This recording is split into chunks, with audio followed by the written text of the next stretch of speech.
সেই অনেক দিন পরে আমাদের বগুড়াত আবারও নতুন একটা বাণিজ্য মেলা শুরু হচ্ছে, যেই মেলাটা পুরো দুবাইয়ের বুরুজ খলিফার লাগান্তি করে সাজানো হচ্ছে।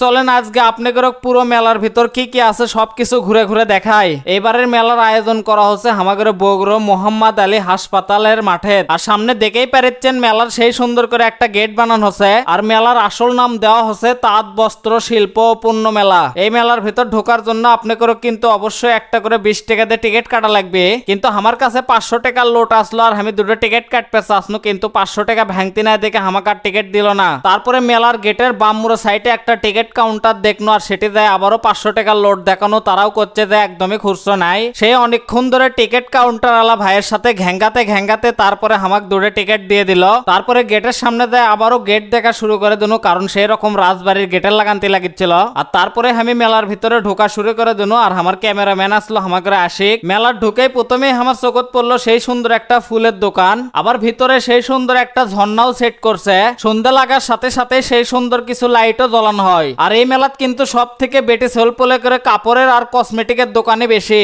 তারপরে আমি আশিকক নিয়ে হাঁটতে চলে গেল আরো মেলার ভিতরে। আর দেখে পারনো বিশাল বড় একটা সুইমিং পুল। অবশ্যই সুইমিং পুলের কাম কি আমি তো সেটাই বুঝে পারনো না। আপনি করে জানা থাকলে অবশ্যই কমেন্ট করে জানাবেন। তারপরে চলে আসছে একটা প্লাস্টিকের পানি খাওয়ার দোকানত, যে দোকানত একই সাথে বিশাল বড় বড় সাইজের কিছু থাল আছে। এই থালগুলো মোটামুটি যারা 1 কেজি চাউলের ভাত এক বসনেই খায় তার করে জন্যই দরকার। তবে সত্যি বলতে বড় থালত ভাত খাওয়ার কিন্তু সেরকম একটা ফিলিংস আছে, আপনারা অবশ্যই খায় টেস্ট করে দেখবেন। তারপরে চলে যাচ্ছে একটা মেলা মাইনের খোরা বাটির দোকানত, যেটি মোটামুটি খালি খোরা বাটি থাল বাসন এলেই দেখে পান্ন।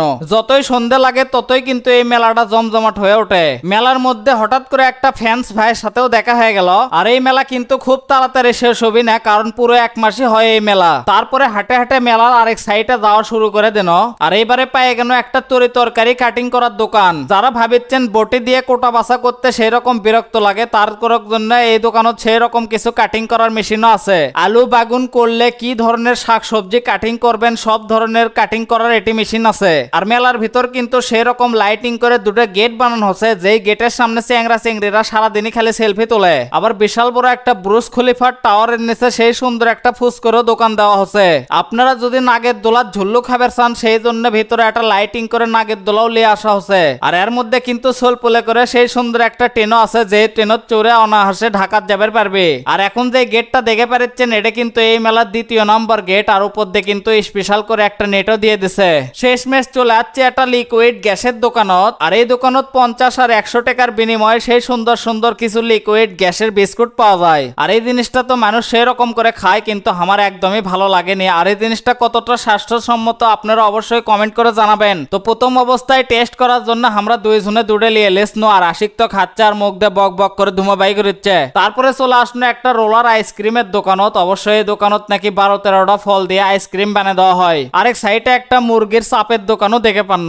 আর সব থেকে বড় কথা হচ্ছে আপনারা যারা গেটের সামনে টিকিট কাটছেন সেটা কিন্তু সাধারণ কোনো টিকিট লয়, এটা কিন্তু একটা লটারির টিকিট। মানে 20 টাকা দিয়ে মেলার ভিতর ঢুকেও পারছেন, আবার লটারির টিকিটও আপনার কাটা হয়ে যাচ্ছে। আমি ভুল করে একটা ফেলে দিসনো, অবশ্যই সেটা পরে করে পাশি লিয়ে আসে, সেটা আবার বাক্সের মধ্যে ফালাছি। কারণ এইবারে লটারি আমার কাটাই লাগবে, কারণ 4-5টা হুন্ডা আছে। আর অবশ্য আমার একটা এফজেড হুন্ডার খুবই দরকার। তো ভালো থাকবেন, সুস্থ থাকবেন, দেখা হবে পরবর্তী নতুন কোনো ভিডিওতে। আল্লাহ হাফেজ।